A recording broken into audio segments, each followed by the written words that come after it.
बिस्मिल्लाहिर्रहमानिर्रहीम। अस्सलाम वालेकुम व्यूवर, मैं हूं शहबाज और आप देख रहे हैं मेरा यूट्यूब चैनल। आज हम बात करेंगे व्यूवर कि डेंगू से बचाव की एहतियाती तदाबीर क्या होनी चाहिए, यानी कि क्या हमें एहतियाती तदाबीर इख्तियार करनी चाहिए डेंगू के बुखार से बचने के लिए, यानी कि डेंगू के मच्छर से बचने के लिए हमें क्या चीज़ें इस्तेमाल करनी चाहिए। जी हाँ व्यूवर, ये अक्सर पाया जाता है जी अगस्त में, सितंबर में, जून, जुलाई, अगस्त, सितंबर, ये इन 3-4 महीनों में जो है ये पाया जाता है बहुत ही ज़्यादा। और इसके अलावा जो है इसके काटने के चांसेस बहुत ही ज़्यादा होते हैं, बाकी पूरा साल जो है ये नहीं पाए जाते।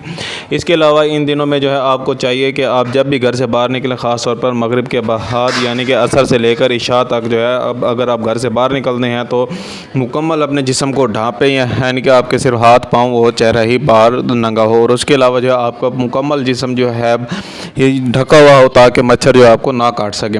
इसके अलावा जब आपने सोना है तो मच्छरदानी का बहुत इस्तेमाल करें। मच्छरदानी का इस्तेमाल करने से ये होगा कि कोई भी मच्छर जो है आपके करीब नहीं आएगा, इससे जो आप मच्छर से जो है बचे रहेंगे। ये दो अगर आप एहतियाती तदाबीर इख्तियार करते हैं तो इंशाअल्लाह मैं 100% तो नहीं 90% आपको कह सकता हूँ कि आपको बहुत ही कम चांसेस होंगे डेंगू के। इसके अलावा अगर आपको कोई भी बात समझ नहीं आती तो हमें कमेंट लाजमी करें। मिलते हैं अगले वीडियो में, अब तक के लिए हमें इजाज़त दें। अपना और अपनी सेहत का ख्याल रखें। अल्लाह हाफिज़।